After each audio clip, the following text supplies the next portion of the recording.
To Vijayakumar IAS academy. So last கிளாஸ்ல என்ன பார்த்துட்டு இருந்தோம் அப்படின்னா ப்ராஃபிட் அண்ட் லாஸ் வரைக்கும் பார்த்துருந்தோம். ஸோ பர்சன்டேஜோட கண்டினியூஷன் தான் நமக்கு லாபம் மற்றும் நட்ட சதவீத கணக்குகள் அப்படின்னு சொல்லிட்டு ஃபுல்லாவே பார்த்துருந்தோம்.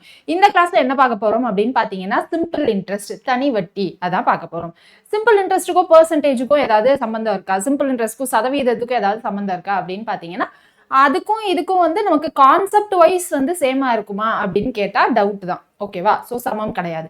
பட் ஆனால் அங்கே யூஸ் பண்ண சதவிகிதத்தை இங்கே யூஸ் பண்ணுவோம். எங்கே யூஸ் பண்ணுவோம் அப்படின்னு பார்த்தீங்கன்னா நம்ம வந்து வட்டி விகிதம் அப்படின்னு சொல்லுவோம்ல, நம்ம ஒரு கடன் வாங்கியிருப்போம், அந்த கடனை நம்ம திருப்பி செலுத்துற வரைக்கும் என்ன பண்ணுவோம்னா மாசம் மாசம் வட்டி கட்டிட்டே வருவோம் இல்லையா? ஸோ மாசம் மாசம் இன்ட்ரெஸ்ட் அப்படின்னு நம்ம ஒன்று கட்டிட்டே வருவோம். ஸோ அந்த இன்ட்ரெஸ்ட் தான் எந்த இதில் சொல்லுவாங்க அப்படின்னு பார்த்தீங்கன்னா சதவிகிதம், பெர்சன்டேஜ்ல மென்ஷன் பண்ணுவாங்க. ஸோ அப்போ அங்கே யூஸ் பண்ண பாக்ஸ் மெத்தட்லாம் இங்கே வருமா அப்படின்னு கேட்டிங்கன்னா அப்படிலாம் நம்ம எதுவுமே யூஸ் பண்ண போகிறது கிடையாது. சரியா? ஸோ அங்கே நமக்கு சதவிகிதத்தை எப்படி நம்ம சதவிகித சிம்பிளை ரிமூவ் பண்ணணும், 10% அப்படின்னு இருந்தா எப்படி நம்ம அதை ரிமூவ் பண்ணி பின்னமா எழுதணும் அப்படின்ற சின்ன சின்ன கான்செப்ட் தான் இங்கே யூஸ் பண்ணுவோமே தவிர ஃபுல்லா நமக்கு அங்கிருந்து இங்கே வராது. ஓகேவா? ஸோ அப்போ இன்னைக்கான கிளாஸ் தனி வட்டி, சிம்பிள் இன்ட்ரெஸ்ட்டுக்குள்ள போயிடலாமா? ஸோ சிம்பிள் இன்ட்ரெஸ்ட், தனி வட்டி அப்படின்னா இந்த இன்ட்ரெஸ்ட்ல நமக்கு ரெண்டு வகை இருக்கும். ஒன்று வந்து தனி வட்டி அப்படின்னு சொல்லுவோம், சிம்பிள் இன்ட்ரெஸ்ட். இன்னொன்று வந்து என்ன அப்படின்னு பார்த்தீங்கன்னா காம்பவுண்ட் இன்ட்ரெஸ்ட், கூட்டு வட்டி அப்படின்னு சொல்லுவோம். ஸோ ரெண்டுக்கும் என்ன வித்தியாசம், என்ன ஏது அப்படின்னு போட்டு குழப்பிக்க வேணாம். இந்த ரெண்டுக்குமே ஃபர்ஸ்ட் பொதுவா என்ன தெரிஞ்சிருக்கணும், கொஸ்டின்ல என்ன கொடுத்துருப்பாங்க, ஏன்னா நமக்கு எக்ஸாம் பாயிண்ட் ஆஃப் வியூ தான் முக்கியம் இல்லையா? ஸோ கொஸ்டின்ல என்ன கொடுத்துருப்பாங்க, நம்ம என்ன கண்டுபிடிக்கணும் அப்படின்றது தான் ஃபர்ஸ்ட் தெரிஞ்சுக்க போறோம். அதுக்கப்புறம் என்ன பண்ண போறோம், நிறைய டைப்ஸ் இருக்கு, அதுல ஒரு டைப்பும் நம்ம ஒரு கொஸ்டினா வச்சிருப்போம். ஸோ அது ஃபுல்லாவே நம்ம டிஸ்கஸ் பண்ணலாம். சரியா? ஸோ இப்போ சிம்பிள் இன்ட்ரெஸ்ட், தனி வட்டி அப்படின்னு போறதுக்கு முன்னாடி என்ன பண்ண போறோம் அப்படின்னா பேசிக்கா ஒரு 4 டேர்ம் வந்து இம்பார்ட்டண்டா நமக்கு தெரிஞ்சிருக்கணும். ஸோ என்னது மேம் அந்த 4 டேர்ம் இம்பார்ட்டன்ட் அப்படின்னு பார்த்தீங்கன்னா ஃபர்ஸ்ட் இப்போதைக்கு சிம்பிள் இன்ட்ரெஸ்ட், தனி வட்டி அப்படின்னு ஞாபகம் வச்சுக்கோங்க. சிம்பிள் இன்ட்ரெஸ்ட், தனி வட்டி அப்படின்னா நம்ம மாசம் மாசம் என்ன பண்ணுவோம், கடன் வாங்கினதுக்கு திருப்பி செலுத்துற வரைக்கும் மாசம் மாசம் வட்டி கட்டணும் அப்படின்னு சொல்லிடணும். ஸோ யூஸ்வலா கடன் வாங்குறதுக்கு ப்ரொசீஜர் தானே, நம்மள எவ்வளவு தொகை வந்து நம்ம கடன் வாங்குறோம் அதை தான் நம்ம என்ன சொல்லுவோம் அப்படின்னா அசல், பிரின்சிபல் இல்லைன்னா சம் ஆஃப் த அமௌண்ட் அப்படின்னு சொல்லுவோம். ஸோ அதை இங்கே எப்படி டினோட் பண்ண போறோம் அப்படின்னு பார்த்தீங்கன்னா பி அப்படின்னு சொல்ல போறோம். ஸோ இந்த பி அப்படின்றதான் நமக்கு என்ன அப்படின்னு பார்த்தீங்கன்னா அசல் தொகை, இங்கிலீஷ்ல வந்து பிரின்சிபல் இல்லைன்னா சம்மு அப்படின்னு நம்ம சொல்லுவோம். சரியா? ஸோ இதுதான் ஃபர்ஸ்ட். ரெண்டாவது என்ன பண்ணுவோம் அப்படின்னு பார்த்தீங்கன்னா நம்ம கடன் வாங்குறப்போ இத்தனை வருஷத்துல நான் உங்களுக்கு ரிட்டர்ன் திருப்பி கொடுத்துருவேங்க அப்படின்னு சொல்லிட்டு தான் நம்ம கடன் வாங்குவோம் இல்லையா? இப்போ பேங்க்லயே வந்து நம்ம லோன் எடுக்கிறோம் அப்படின்னா நம்ம என்ன பண்ணுவோம், பர்சனல் லோன்னா ஒரு 4-5 வருஷம் டைம், இல்லை ஹோம் லோன்னா 16 வருஷம் இஎம்ஐ அந்த மாதிரிலாம் வரும். அப்போ இஎம்ஐலாம் வந்து நம்ம கட்டுறது இந்த தனி வட்டி கீழே தான் வருமா இல்லை கூட்டு வட்டி கீழே தான் வருமா அப்படின்ற குழப்பம்லாம் இருக்கும். அதெல்லாம் வந்து கொஞ்சம் அட்வான்ஸ்டா எடுத்துட்டு போறது. இப்போதைக்கு ஃபர்ஸ்ட் சிம்பிளா பார்த்துட்டு அதுக்கப்புறம் இஎம்ஐல நமக்கு எந்த சம்மு டைப்புக்குள்ள வரும் அப்படின்றத நம்ம பார்க்கலாம். சரியா? இப்போ எத்தனை வருஷத்துல நான் அந்த கடன் தொகையை ரிட்டர்ன் கொடுப்பேன் அப்படின்றத சொல்லிட்டு தான் வாங்குவோம் இல்லையா? ஸோ அதை தான் இங்கே என்ன சொல்லுவோம் அப்படின்னா கேபிட்டல் என் அப்படின்னு மென்ஷன் பண்ணுவோம். என் அப்படின்றது வருடங்கள் அல்லது நம்பர் ஆஃப் இயர்ஸ் அப்படின்னு சொல்லுவோம். சரியா? எத்தனை வருஷத்துல நான் திருப்பி கொடுப்பேன் அப்படின்றது தான் வந்து இங்கே மென்ஷன் பண்ணுவோம். அதுக்கப்புறம் நான் மாசம் மாசம் என்ன பண்ணுவேன் அப்படின்னா வட்டி கட்டுவேன். ஸோ அப்போ மாசம் மாசம் வட்டி கட்டுவேன். சரி, நான் வாங்கின கடன் தொகையில எவ்வளவு சதவிகிதம் வட்டி கட்டணும் அப்படின்றதே யார் தான் சொல்லுவாங்க அப்படின்னு பார்த்தீங்கன்னா ஃபினான்ஷியர், இல்லை யார்கிட்ட கடன் வாங்குறோமோ அவங்க வந்து நமக்கு டிசைட் பண்ணி சொல்லுவாங்க. இப்போ பேங்க்ல இல்லை கோஆபரேட்டிவ் சொசைட்டி அந்த மாதிரி இடத்துலலாம் நமக்கு என்ன இருக்கும் அப்படின்னு பார்த்தீங்கன்னா இந்த ஆர் அப்படின்றது நமக்கு ஃபிக்ஸடா இருக்கும். இப்போ கோஆபரேட்டிவ் சொசைட்டிலாம் எடுத்துக்கிட்டீங்க, நீங்க எஃப்டி ஃபிக்ஸட் டெபாசிட் போடுறீங்கன்னு வைங்க. ஃபிக்ஸட் டெபாசிட்னா 6 மாசம் இல்லை 1 வருஷம் அப்படின்னு போடுவோம். அங்க வந்து வட்டி கொடுப்பாங்க. ஸோ அங்க வந்து நமக்கு 8% வட்டி தராங்க. பெரியவங்களா இருந்தா கொஞ்சம் ஒரு 0.25% அப்படின்ற மாதிரி கொஞ்சம் ஜாஸ்தியா அவங்க என்ன பண்ணுவாங்க அப்படின்னா வட்டி கொடுப்பாங்க. இப்போ நம்ம வெளியில ஃபினான்ஷியர்ட்ட வட்டி வாங்குறோம் அப்படின்னா அவங்க வந்து என்ன சொல்லுவாங்க, 10% வட்டி இல்லை 20% வட்டி அப்படின்னு அவங்க சொல்லலாம். பிரைவேட் பேங்க்லயே நமக்கு என்ன பண்ணுவாங்க அப்படின்னா இப்போ நான் 1000 ரூபாய் கடன் வாங்கியிருக்கேன் அப்படின்னா அதுல 10% என்ன பண்ணணும் அப்படின்னா நான் மாசம் மாசம் வட்டியா கட்டணும். அந்த மாசம் மாசம் வட்டியா கட்டுறதுக்கு நமக்கு அதை தான் நம்ம என்ன சொல்லுவோம் அப்படின்னா அந்த வட்டி அப்படின்றது எனக்கு தனி வட்டியை பொறுத்து ஒரு தொகையா இருக்கும், கூட்டு வட்டி அப்படின்னா அந்த வட்டி எனக்கு தனியா இருக்கும். ஸோ அப்போ மாசம் மாசம் இவ்வளோ சதவிகிதம் நான் வட்டியா கட்ட போறேன் இல்லையா, அதை தான் இங்க என்ன சொல்லுவோம் அப்படின்னா ரேட் ஆஃப் இன்ட்ரெஸ்ட் அப்படின்னு இங்கிலீஷ்ல சொல்லுவோம். தமிழ்ல வந்து வட்டி விகிதம் அப்படின்னு கொஸ்டின்ல நமக்கு கொடுத்துருப்பாங்க. சரியா? இது இல்லாம வேற என்ன வேணும் அப்படின்னு பாத்தீங்கன்னா, நம்ம மாசம் மாசம் நமக்கு என்னது வட்டி விகிதம் வந்துருச்சு, வருடம் வந்துருச்சு, இங்க அசல் தொகை வந்துருச்சு.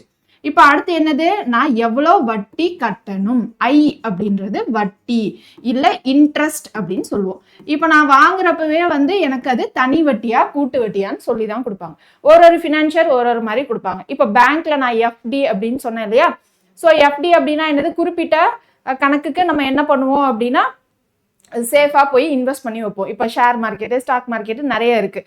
பட் அதெல்லாம் என்ன பண்ணுவோம் அப்படின்னா அன்ஸ்டேபிளாக இருக்கும். இப்போ நம்ம கைக்கிட்ட ஒரு 1 lakh இருக்குது அப்படின்னா அந்த 1 lakh நான் 1 வருஷத்துக்கு நான் எடுக்காமல் பேங்க்ல போட்டு வைக்கிறேன் அப்படின்னா அந்த 1 வருஷத்துக்கு அவங்க வந்து ஒரு 8% வட்டி கொடுப்பாங்க. ஸோ அந்த பேங்க்ல நம்ம போடுற எஃப்டி எல்லாமே என்னதான் அப்படின்னு பார்த்தீங்கன்னா சிம்பிள் இன்ட்ரெஸ்ட். நம்ம பேங்க்ல போய் வைக்கிற அந்த எஃப்டி, ஓகேவா? ஸோ அது எல்லாமே எந்த கணக்குல தான் வரும் அப்படின்னு பார்த்தீங்கன்னா சிம்பிள் இன்ட்ரெஸ்ட்ல தான் வரும். ஸோ சிம்பிள் இன்ட்ரெஸ்ட் இல்லாம நம்ம வேற என்னென்ன கடன் தொகையெல்லாம் பார்ப்போம் அப்படின்னு பார்த்தீங்கன்னா, இப்போ நம்ம இன்ஸ்டால்மெண்ட் அப்படின்னு சொல்றோம்ல. இப்போ நம்ம எந்த பொருள் வாங்கினாலும் நம்ம என்ன பண்ணுவோம் அப்படின்னா இன்ஸ்டால்மெண்ட்ல வாங்கிட்டு வருவோம். இப்போ வாஷிங் மிஷின், ஃப்ரிட்ஜு, டிவி எல்லாமே வந்து இப்போ இன்ஸ்டால்மெண்ட்ல வாங்குறோம். ஐஃபோன் வாங்குறோம் அப்படின்னா கூட. ஸோ இப்போ இந்த இன்ஸ்டால்மெண்ட் அப்படின்னு வாங்குறப்போ அது நமக்கு சிம்பிள் இன்ட்ரெஸ்ட்ல நம்ம மாசம் மாசம் கட்டுவோமா இல்ல காம்பவுண்ட் இன்ட்ரெஸ்ட்ல மாசம் மாசம் கட்டுவோமா அப்படின்ற டவுட் வரும். ஸோ அந்த இன்ஸ்டால்மெண்ட் எல்லாம் நம்ம என்ன பண்ணுவோம் அப்படின்னு பாத்தீங்கன்னா நம்ம அதை ஈக்குவலா பிரிச்சு, இப்போ வந்து ஒரு ஃப்ரிட்ஜ் வாங்கியிருக்கோம்னு வச்சுக்கலாம். ஸோ அந்த ஃப்ரிட்ஜோட விலை வந்து நான் சிங்கிள் பேமெண்ட்ல ஒரே அமௌண்ட் கட்டி நான் வந்து பே பண்றேன் அப்படின்னா 50,000. இதுவே நான் வந்து அது 50,000 நான் மொத்தமா கொடுக்காம நான் மாசம் மாசம் இஎம்ஐல கொடுக்குறேன் அப்படின்னா அந்த இஎம்ஐ எப்படி வந்து அவங்க ஃபிக்ஸ் பண்றாங்க அப்படின்னு பார்ப்போம். அதுக்கப்புறம் நான் உங்களுக்கு அது சிம்பிள் இன்ட்ரெஸ்டா இல்ல காம்பவுண்ட் இன்ட்ரெஸ்டான்னு சொல்றேன். ஸோ அந்த இஎம்ஐ எப்படி ஃபிக்ஸ் பண்றாங்க, இஎம்ஐன்னு சொல்ல முடியாது, அதை இன்ஸ்டால்மெண்ட் அப்படின்னு சொல்லலாம். இஎம்ஐனா பேங்க்ல லோன் வாங்குறது தானே இஎம்ஐ சொல்லுவோம். ஸோ இதை இன்ஸ்டால்மெண்ட் அப்படின்னு சொல்லுவாங்க. ஸோ இந்த இன்ஸ்டால்மெண்ட் வந்து நம்ம என்ன பண்ணுவோம், மாசம் மாசம் ஒரே அளவான பைசா தான் நம்ம வந்து கட்டுவோம் இல்லையா? ஸோ இப்போ வந்து நான் 50,000 இருக்கிற மிஷினை வந்து நான் என்ன பண்ண போறேன் அப்படின்னா ஈக்குவல் இன்ஸ்டால்மெண்ட்டை நான் வந்து 12 மாசத்துல கட்டி முடிக்க போறேன் அப்படின்னு வச்சுக்கலாம். ஸோ நான் வந்து 12 மாசத்துல கட்டி முடிக்க போறேன். 50,000 இருக்கிறத நான் 12 மாசத்துல கட்ட போறேன். ஆனா இந்த 50,000 தான் நம்ம கட்டுவோமா அப்படின்னு கேட்டா கிடையாது. ஸோ இந்த 12 மாசம் இருக்குல்ல, ஸோ இந்த 12 மாசத்துக்கு நம்ம எக்ஸ்ட்ராவா தான் கொஞ்சம் கட்டுவோம். எதனால அப்படின்னா அந்த ஒரு வருஷத்துக்கு அந்த வட்டி கணக்கு வருது இல்ல, ஸோ அதனால என்ன பண்ணுவோம் அப்படின்னு பாத்தீங்கன்னா அதை எக்ஸ்ட்ராவா கட்டுவோம். எவ்வளவு எக்ஸ்ட்ராவா கட்டுவோம் அப்படின்னா வட்டி விகிதம் அப்படின்னு ஒண்ணு ஃபிக்ஸ் பண்ணி வச்சிருப்பாங்க. ஸோ இப்போ வந்து நான் 10% வட்டி விகிதம் அப்படின்னு வச்சுக்கிறேன். இப்போ இந்த 50,000 நான் என்ன பண்ணணும் அப்படின்னா 12 மாசத்துல நான் கட்டணும். அப்போ இதை நான் 50,000/12 இல்ல 10 மாசம்னு வச்சுக்கலாம். ஏன்னா கால்குலேஷன் ஈஸியா இருக்கும். ஸோ அதனால இப்ப 10 மாசம்னு வச்சுக்கிறேன். இந்த 50,000 10 மாசத்துல கட்டணும் அப்படின்னா நான் மாசம் மாசம் எவ்வளவு கட்டணும், 50,000/10 அப்படின்னா நான் மாசம் மாசம் எவ்வளவு கட்டணும், 5,000 கட்டினா போதுமா? மாசம் 5,000 கட்டினா போதும். ஆனா நம்ம 5,000 மட்டும் கட்ட மாட்டோம். அந்த இன்ஸ்டால்மெண்ட்டுக்கு எவ்வளவு கட்டுவோம் அப்படின்னா கொஞ்சம் எக்ஸ்ட்ரா கட்டுவோம். எவ்வளவு எக்ஸ்ட்ரா கட்டுவோம்னா மீதி எத்தனை இன்ஸ்டால்மெண்ட் இருக்கோ அதுக்கு ஒரு 10% போட்டு எக்ஸ்ட்ரா கட்டுவோம். மீதி எத்தனை இன்ஸ்டால்மெண்ட் இருக்கு அப்படின்னு பாருங்க. இது வந்து முதல் இன்ஸ்டால்மெண்ட் 5,000. இப்போ அடுத்த இன்ஸ்டால்மெண்ட் அடுத்து மிச்சம் நமக்கு எத்தனை இருக்கோ 9 இன்ஸ்டால்மெண்ட். அந்த 9 இன்ஸ்டால்மெண்ட்டுக்கும் என்ன பண்ணுவாங்க அப்படின்னா எக்ஸ்ட்ராவா நமக்கு என்ன பண்ணுவாங்கன்னா காசு போடுவாங்க. இந்த 9 இன்ஸ்டால்மெண்ட்டுக்கும் என்ன பண்ணுவாங்கன்னா இந்த 10% வந்து எனக்கு எக்ஸ்ட்ராவா கட்டுவாங்க. ஸோ இந்த 5,000க்கு 10% 9 மாசத்துக்கு எவ்வளவு வருதோ மாசம் மாசம் கட்டுவாங்க. மேம் இது புரியல அப்படின்னா இது 50,000 நான் 10 மாசத்துல கட்டணும். அப்ப 50,000/10 அப்படின்னா மாசம் மாசம் நான் 5,000 கட்டினா போதும். ஆனா இந்த இன்ஸ்டால்மெண்ட்ல இல்ல அவங்க வந்து நமக்கு இந்த எக்ஸ்ட்ரா டைம் கொடுக்கறதுக்கு அந்த கம்பெனிக்கு ஏதாவது ஒரு எக்ஸ்ட்ரா ப்ராஃபிட் வேணும்ல. பிளஸ் அவங்களுக்கு என்ன வேணும் அப்படின்னா மிச்சம் இருக்கிற அந்த 9 இன்ஸ்டால்மெண்ட்டையும் நம்ம கட்டுவோம் அப்படின்ற ஒரு செக்யூரிட்டி அவங்களுக்கு வேணும். அதனால என்ன பண்ணுவாங்கன்னா மீதி எத்தனை இன்ஸ்டால்மெண்ட் இருக்கோ, மீதி இங்க எத்தனை இன்ஸ்டால்மெண்ட் இருக்கு, இது ஃபர்ஸ்ட் இன்ஸ்டால்மெண்ட், மீதி 9 இன்ஸ்டால்மெண்ட் இருக்கு. அந்த 9 இன்ஸ்டால்மெண்ட்டும் நான் 5,000 கட்டணும். அந்த 5,000த்துல நான் என்ன பண்ணுவேன் அப்படின்னா ஒரு 10% நான் என்ன பண்ணுவேன்னா எக்ஸ்ட்ரா கட்டுவேன். சரியா? ஸோ இப்போ 5,000த்துல 10% அப்படின்னா என்ன வந்துடும்? ஸோ இப்போ இங்க வந்து 5,000த்துல 10% அப்படின்னா 500 வந்துருமா? 500 × 9 9 வந்து நமக்கு என்ன வந்துடும்? 500 × 9 4,500 வருமா? ஸோ இவ்வளோ கட்டுவோமா அப்படின்னு கேட்டா நம்ம 4500ன்னு கிடையாது, இதுல ஒரு சர்டைன் சதவிகிதம் வச்சிருப்பாங்க. ஸோ அதுதான் வந்து கட்டுவோம். சரியா? ஸோ இந்த எக்ஸ்ட்ரா சதவிகிதம்லாம் என்னது அப்படின்றத நம்ம கொஸ்டின்குள்ள போறப்போ நம்ம டீட்டெயிலா பார்ப்போம். இப்போதைக்கு உங்களுக்கு என்ன தெரியணும் அப்படின்னா லாஜிக் தெரியணும். என்ன தெரியணும்? மாசம் மாசம் நான் 5000 கட்டினா போதும். ஆனா அந்த 5000 இல்லாம நான் என்ன பண்ணுவேன் அப்படின்னா எக்ஸ்ட்ராவா வாங்குவேன். எவ்வளோ எக்ஸ்ட்ரா வாங்குவேன் அப்படின்னா மிச்சம் இருக்கிற இன்ஸ்டால்மெண்ட்ல நான் வந்து ஒரு சர்டைன் பெர்சன்டேஜை நான் என்ன பண்ணுவேன், ஒரு பகுதியான ஒரு சதவிகிதத்தை நான் என்ன பண்ணுவேன்னா எக்ஸ்ட்ராவா கட்டுவேன் மாசம் மாசம். அப்போ இந்த எக்ஸ்ட்ரா என்ன எதை பொறுத்து இருக்கும் அப்படின்னு பார்த்தீங்கன்னா எனக்கு மிச்சம் இருக்கிற இந்த இன்ஸ்டால்மெண்ட்ல நான் மாசம் மாசம் எவ்வளோ கட்டணுமோ அதை பொறுத்து வந்து இங்கே மாறிட்டே வரும். ஓகேவா? ஸோ இப்போ அடுத்து எனக்கு 2வது மாசம் நான் வந்து கட்டுறப்ப என்ன பண்ணுவேன்னா 5000 பிளஸ் மிச்சம் எனக்கு இன்னும் 8 இன்ஸ்டால்மெண்ட் தான் இருக்கும். அந்த 8 இன்ஸ்டால்மெண்ட்டுக்கு நான் ஒரு செக்யூரிட்டி அமௌண்ட்டா என்ன பண்ணுவேன் அப்படின்னா கட்டுவேன். ஓகேவா? 8 இன்ஸ்டால்மெண்ட் 5000 கட்டணும். அதுல 10% நான் என்ன பண்ணுவேன் அப்படின்னா எக்ஸ்ட்ராவா கட்டுவேன். இப்போ கடைசி இன்ஸ்டால்மெண்ட் 10வது மாசம் இருக்குல்ல கடைசி இன்ஸ்டால்மெண்ட். ஸோ அந்த இன்ஸ்டால்மெண்ட்ல நான் இந்த எக்ஸ்ட்ரா கட்ட தேவையில்லை, இந்த 5000 மட்டும் கட்டினா போதும். ஓகேவா? ஸோ இந்த ப்ரொசீஜர் தான் என்ன பண்ணுவோம் அப்படின்னு பார்த்தீங்கன்னா நம்ம வந்து இன்ஸ்டால்மெண்ட் கணக்குல ஃபாலோ பண்ணுவோம். அப்போ இந்த இன்ஸ்டால்மெண்ட் கணக்கு நமக்கு சிம்பிள் இன்ட்ரெஸ்ட்ல வருமா காம்பவுண்ட் இன்ட்ரெஸ்ட்ல வருமா அப்படின்னு பார்த்தீங்கன்னா ஈக்குவல் இன்ஸ்டால்மெண்ட் அப்படின்னு அவங்க கொடுத்துருந்தாங்க அப்படின்னா அதை வந்து நம்ம சிம்பிள் இன்ட்ரெஸ்ட்ல ஒரு ஃபார்முலா இருக்கு. அது என்ன ஃபார்முலான்னு பார்ப்போம். ஸோ அந்த ஃபார்முலா வச்சு சால்வ் பண்ணுவோம். இதுவே எனக்கு வந்து அந்த ஈக்குவல் இன்ஸ்டால்மெண்ட் வந்து எனக்கு கூட்டு வட்டியா மாறுது, காம்பவுண்டட் அப்படின்னு கொடுத்துருந்தாங்கன்னா அதுக்கு நம்ம காம்பவுண்ட் இன்ட்ரெஸ்ட் ஃபார்முலா யூஸ் பண்ணணும். ஸோ அந்த ஃபார்முலாலாம் இப்போவே தெரிஞ்சுக்கணுமா அப்படின்னு கேட்டிங்கன்னா இப்போவே தெரிஞ்சுக்க வேணாம். இப்போதைக்கு நீங்கள் என்ன தெரிஞ்சுக்கணும் அப்படின்னா இப்போ நம்ம சிம்பிள் இன்ட்ரெஸ்ட்டை மட்டும் மைண்டில் வச்சுக்கோங்க. சிம்பிள் இன்ட்ரெஸ்ட்டில் நமக்கு என்னெல்லாம் 4 டேர்ம் தெரியணும்? பிரின்சிபலு, அப்புறம் என்னது வருடம், அப்புறம் ஆர்னா வட்டி விகிதம், எஸ்ஐ அப்படின்னா எனக்கு என்னது தனி வட்டி அப்படின்னு யூஸ் பண்ண போறோம். இன்னும் ஒரு இம்பார்ட்டன்ட் டேர்ம் இருக்கு. என்ன அப்படின்னு பாத்தீங்கன்னா ஏ அப்படின்னு சொல்லுவோம். இந்த ஏவை டோட்டல் அமௌண்ட் அப்படின்னு சொல்லுவோம், இல்ல மொத்த தொகை அப்படின்னு சொல்லுவோம். ஸோ இந்த டோட்டல் அமௌண்ட் அப்படின்னா இதை எப்படி கண்டுபிடிப்போம் அப்படின்னு பாத்தீங்கன்னா அசல் தொகை பிரின்சிபல் பிளஸ் இங்க நம்ம சிம்பிள் இன்ட்ரெஸ்ட் பத்தி பேசுறதுனால சிம்பிள் இன்ட்ரெஸ்ட். இதுவே காம்பவுண்ட் இன்ட்ரெஸ்ட்னா கூட்டுத்தொகை அப்படின்னா இங்க என்னது பிரின்சிபல் பிளஸ் காம்பவுண்ட் இன்ட்ரெஸ்ட் அப்படின்னு போடுவோம். ஸோ இங்கே ஒரு 4 டேர்மு, இது என்னது ஒரு 5வது டேர்ம். ஸோ இந்த 5 டேர்ம் இருந்தால் போதும், நம்ம ஈஸியாக கண்டுபிடிச்சிடலாம். ஸோ இந்த தனி வட்டியை பொறுத்த வரைக்கும் நமக்கு ஒரே ஒரு ஃபார்முலா தான்.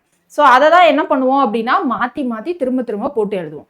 ஸோ அந்த ஒரே ஃபார்முலா என்ன அப்படின்னு பார்த்தீங்கன்னா simple interest SI equal to PNR by 100 அப்படின்னு போடுவோம். இதுல n எப்பயுமே நம்ம வந்து இயர்ஸ்ல தான் சப்ஸ்டியூட் பண்ணணும், வருடத்துல தான் சப்ஸ்டியூட் பண்ணணும். இப்ப கொஸ்டின்ல வந்து நமக்கு வந்து மாசத்துல இல்லைன்னா வந்து நாட்கள்ல கொடுத்துருந்தாங்க அப்படின்னா அதை வருடங்கள்லாம் மாத்திட்டு தான் இந்த எண்ணில் சப்ஸ்டியூட் பண்ணணும். ஸோ இங்கே ஆர் வந்து என்ன பண்ணணும் அப்படின்னா பெர்சன்டேஜ் சதவிகிதத்துல சப்ஸ்டியூட் பண்ணணும். ஸோ இந்த ஒரு ஃபார்முலாவை தான் நம்ம மாற்றி மாற்றி எழுதுவோம். இப்போ பிரின்சிபல் கேட்டிருக்காங்க அப்படின்னு வச்சுக்கலாம். இப்போ பிரின்சிபல் கேட்டிருந்தா என்ன வரும்? எஸ்ஐ இன்ட்டு 100 பை என்ஆர் அப்படின்னு எழுதுவோம். ஓகேவா? அப்போ பிரின்சிபல் கேட்டிருந்தா என்னது எஸ்ஐ, இங்க டிவைடட் பைல இருக்க 100 இந்த பக்கம் போனா மல்டிப்ளை, இங்க மல்டிப்ளிகேஷன்ல இருக்குது இந்த சைடு வந்து டிவிடெண்ட்ல வந்துடும். ஓகேவா? எஸ்ஐ இன்ட்டு 100 பை என்ஆர் அப்படின்னு இருக்கும். இதுவே இப்போ வந்து இங்க இருந்து எனக்கு என்ன வேணும் அப்படின்னு கேட்டிருந்தா என்ன வந்துடும்? SI into 100 divided by P into R. இப்போ இதுவே ஆர் கேட்டிருந்தாங்க அப்படின்னா என்னது SI into 100 by P into N. So இந்த விதவிதமான ஃபார்முலாலாம் ஞாபகம் வச்சுக்கணும்னு கேட்டால் தேவையில்லை. So SI equal to PNR by 100 இருக்குல்ல, இதை மட்டும் ஞாபகம் வச்சுக்கிட்டா போதும். சில சமயத்தில் என்ன பண்ணுவாங்க அப்படின்னா அமௌண்ட்டு கொடுத்துருவாங்க, அமௌண்ட்டு கொடுத்துட்டு நமக்கு என் ஆறு அந்த மாதிரி கண்டுபிடிக்க சொல்லுவாங்க.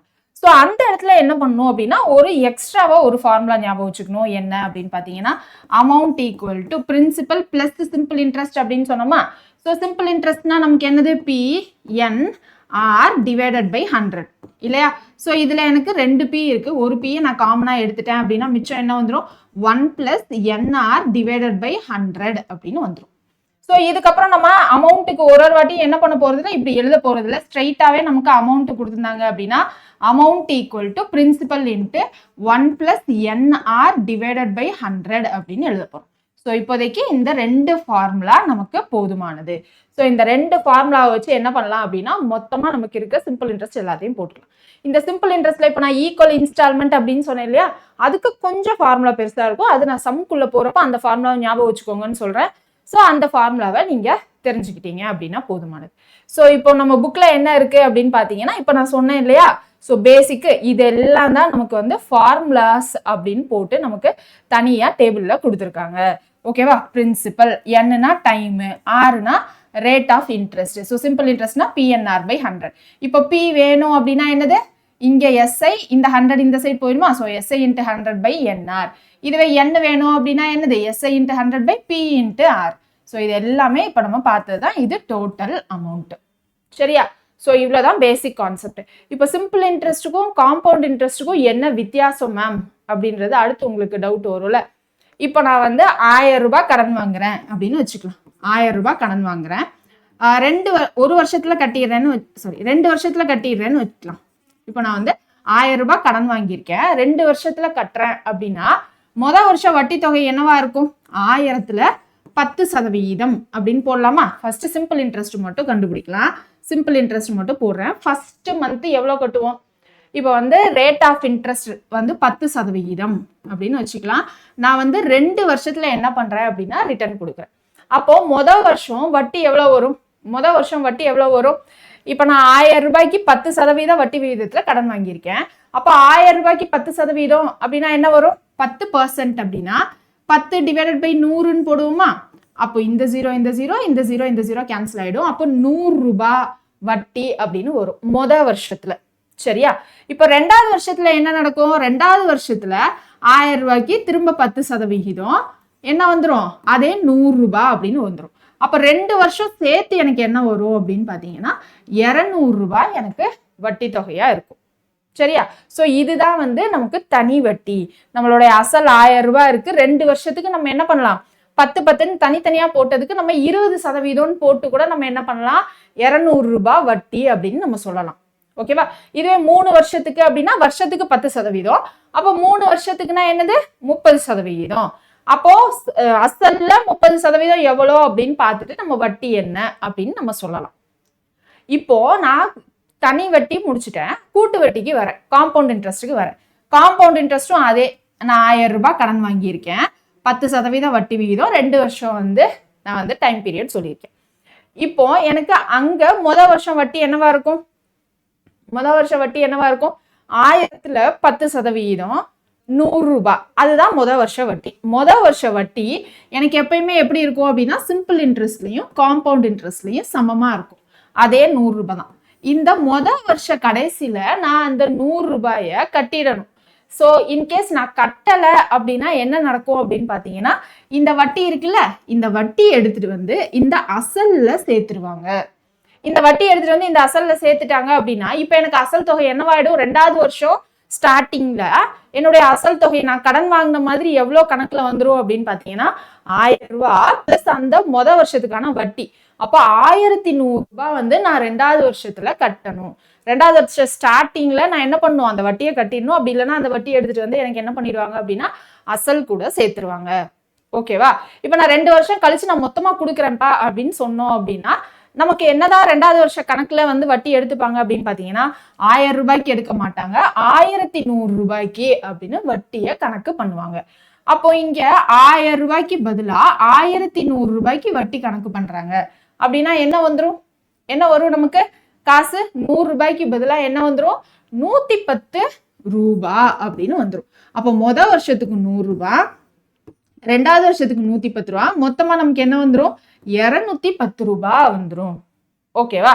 இதுவே 3வது வருஷம் இருந்துச்சு அப்படின்னா என்ன நடக்கும், 3வது வருஷம் இருந்துச்சு அப்படின்னா என்ன நடக்கும், இந்த 110 எனக்கு என்னவாயிடும், இந்த 1100ஓட சேர்ந்துரும்.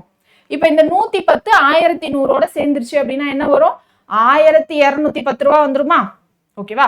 இப்ப 2வது வருஷம் முடிவுல நான் எவ்வளவு கட்ட வேண்டியது இருக்கும் அப்படின்னு பாத்தீங்கன்னா 1000 பிளஸ் 210, 1210 ரூபாய் கட்டுறதா இருக்கும்.